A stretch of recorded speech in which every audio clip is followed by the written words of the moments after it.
you all? Hope you're all well. I've been going through my systems to look for different ones to do the videos on. I've done quite a bit on the BBC Micro just lately, and I am going to get into doing like the Texas Instruments and the Dragon 32 and other ones that don't really get shown that much on YouTube, or not that I see very often. You know, everyone always talks about the Mega Drive and the Super Nintendo and the NES, Game Boy, all the rest of it, but some sort of get just left out. But before I get onto them, I did a video a while back, and it was all about clone systems. And because it's one of my early videos, it was just an idea I came up with, got all the clone systems I had, and sort of like show one, move on, show one, move on.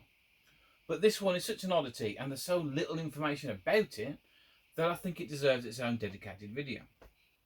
So that's what I'm going to do. I'm going to show it off now. I know for a fact the Nostalgia Nerd has done a video of this. And he was just as stumped as I was, really. Because I can't find out much information apart from his own video. There really is. It's like this system, nobody knows where it came from. Nobody knows who made it, even, you know what I mean? It's mystery. So, enough waffle. Let's show it off. And just let me know what you think. And it is this. Can you get the light on there properly? It's the Media Mega Drive. There you go. There's the logo. So, yeah, clearly ripping off a Mega Drive with the name. But the media branding is all over it. And I'll show you in some other places. It's on like the power supply and stuff like that and the cartridges. At its core, it really is just a standard Famicom clone. You get quite a few of them. I haven't got it to hand at the moment to show you off another one. But it's the fact that it's got the Mega Drive logo on it. And that's not the only thing. Because you see the slots down the sides here. And there. Which fit both the pads. So you got one on either side. And I just want to show those off in there before I actually show you the pad. Because not only is it ripping off the Mega Drive logo, but on the pads, let's see if we can, actually, yeah, I'll do these ones. Can you see, is it going to focus? There, Sony. It's even got the Sony logo on it. So how many systems can they rip off all at once? And again, yeah, there's the Media Mega Drive written on the pads. So, yeah, it's a Famicom, which plays the Super Famicom games. So it's a clone of that, so it's Nintendo. It's ripping off the Mega Drive logo, because it's got Media Mega Drive, so that's Sega. And then we're also ripping off Sony. So, you know, why have a clone system that's just going to rip off one system? Why not do them all? Why not just blanket the whole lot, get them all out? It's funny though, that it's the pads that are the only things that say Sony on them.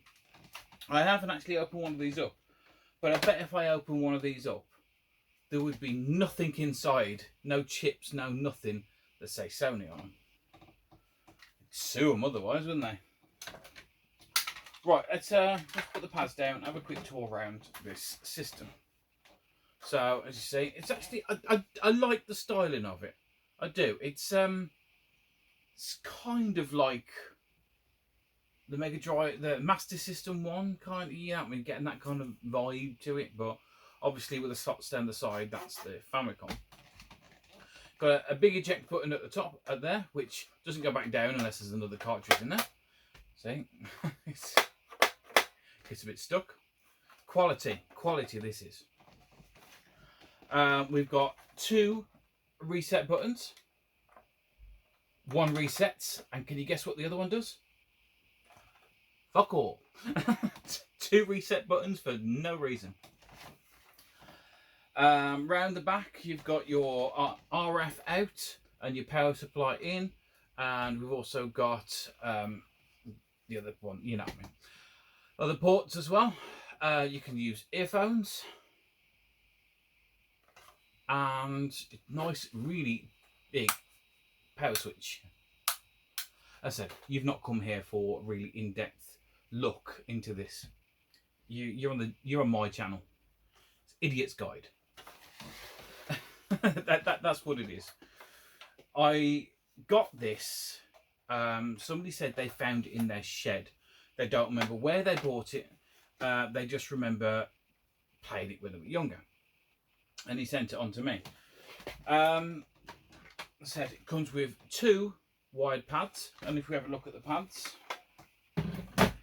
they are really comfortable. The D-pad itself, a little bit mushy.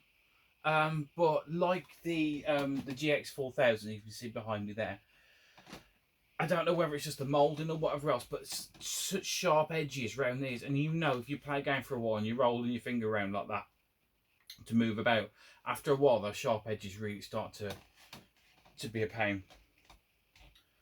You've got an A and B button down here and a second A and B button up there, and it says turbo. It's not. I don't know why it's there. I was playing the shooter just before this. Do you know when you press the turbo button, it shoot. It's like, I pressed it, it was like, oh, nothing. So it fired once when I pressed it and then let go. So there's nothing wrong with the actual switch itself. It's just not a turbo. Like, not a second reset button. So yeah, that's them. And I do like, I do like that they stay in the size like that. But what makes the original Famicom really nice having these down the sides is, I know it's only got short cables, but they go around the back and they're hardwired in. This, you're stuck with these things. There's no way of making them look pretty sitting there like that. I have tied them up, but it's got some weird kind of hairdo. And it actually did come with a third pad. I don't know if you noticed. Let's just take these pads off because they're difficult to show. Can you see here, the little window? It's got a wireless pad. And the wireless pad looks, it's obviously bigger than these ones. It's just got to be, because it's got to have room for like the battery and everything else inside. It runs on 2 AAA batteries, and I know these last a long time because I can't remember ever changing these and they're still working. It's got a switch on the back which lets you switch between player 1 and player 2, and that's like on the fly, if you know what I mean. So halfway through a game, pass it over to the next person, you can switch it out, you know. You can do that. And do you know is it the Hack Games Mega Drive? The one that came with the wireless pads. A friend of mine had one of them, and he was so excited to get one, and he handed me the pad, and I'd been playing with the Mega Drive for a while, and it was, first of all, it was like, ew, that's horrible. Then the buttons were horrible, but then the worst thing is when you were playing, you had to sort of like sit right in front of it like that, aiming it at it, and you know, you're playing a game, you move, it happens, and it stops. Doesn't on this. You know what I mean? Obviously, unless you go like all the way over here, around the side of it, or, you know, out the room, it'll pick it up. I have had a few issues with it pressing the wrong button once or twice, but as far as it picking it up, it works. I haven't noticed any delay with it. Just really nice addition, really, to actually come with three pads and one of them's wireless. I do not have a box for this as well, but I think on the Nostalgia Nerds video, he did have a box. And do you remember the video that I did a couple of weeks back about that clone Mega Drive handheld thing? The box was like that, but 90s, if you know what I mean. It was just all logos slapped all on it, different, you know, different characters from different games. Do it, you know, classic. Just throw everything at it, hope that people think it's a Mega Drive. When I was talking about the logo on everything, I mean, it's even on the power supply. It says media on there, even though it's a manky little sticker. I've had no trouble with that. And it did also come with me dropping stuff on the floor twice. Common theme. You know, I've got to keep consistent with dropping stuff on the floor, otherwise people will think I'm being professional. Right, and it did also come with a gun. I'm going to call it a zapper, and they call it a laser gun. It's also, you won't be able to see it. Oh, can you see it written on here? It even says the Media TV game system laser gun. And does this work? Yes, when it feels like it. This seems to shoot perfectly, like it registers with the screen when I'm not pointing at the screen. The second I pointed at the screen, right near the barrel there, the second I point it at the screen, it doesn't even register a trigger. As soon as I move it away, it does. Classic guns back then. I mean, the NES one doesn't work properly now. You're quite lucky to get a working one. So, cheap knockoff system. You know, what do you expect? And the bit thing that I dropped on the floor came with its own game. You know, like the Famicom cartridges like this. Well, if you don't know, you do now. That's a Famicom cartridge. They're smaller than the NES ones, and I really like them. This is Ghosts and Goblins. If you think Ghosts and Goblins is hard on the NES, try this one. Really. 3 continues. I know I've probably said that again, time and time again, but who thinks you can complete Ghosts and Goblins with just 3 continues? Never gonna happen. That's the NES Ghosts and Goblins as well. You know what I mean? It's the hardest Ghosts and Goblins. Right, anyway. And it came with its own cartridge for the Media Megadrive. This is here, light as anything. Sounds hollow. But again, look, they've got media written on the top here. You've got your classic games on there. All your 42-in-1. Clearly, all of them like hand-drawn copies of Nintendo games. If that'll focus. If not, I'm moving on anyway. Yeah, there's your games list on the back. And again, right across the top, Media Original Cartridge. Yeah, original knockoff. One thing I don't like about this is the way the cartridges go in. As you can see, like, it's quite, the doors themselves are really hard to push down. They're like really stiff. And you're pushing it down, put it in, and because they're so stiff, I don't know if you can see that, as soon as I let go, it goes backwards. Which, if you know with cartridge games, you've got to make sure the pins are lined up. The doors are so stiff, it's actually pushing the cartridge away. So yeah, it does that quite a bit.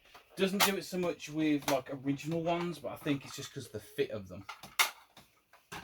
So let's put that back in. I would show you some game footage of this, but if you've seen NES games, you know what you're going to get. I want to say it's a cheaper version of the original Famicom, but the games seem just like the original NES Famicom, you know. Where we go? That's it, other thing I dropped on the floor. So, yeah, that was just a quick, in-depth, quick look, not in-depth, of the Media Megadrive clone system. I just say that the plastic they use, it's do you know you normally get really cheap plastic. This doesn't feel like that. It actually feels like it's got a bit of quality. Oh, when I was saying about people don't quite know what happened to this or where it come from, everything else, what's the Nostalgia Nerds video? He goes really in depth into it. He was even saying as well about the serial numbers and trying to figure out, because he said someone had found one but just like the console on its own, and he found one with the box and they couldn't track down anymore. So serial number is on the bottom here. Yay, drop something again. And it's not going to focus, is it? It never would on that. I'll just read it out. And it says model number, Media Megadrive, serial number 92111925543. In case you're wondering. So, would I recommend buying one of these? If you find one, grab it. Really, such an oddity.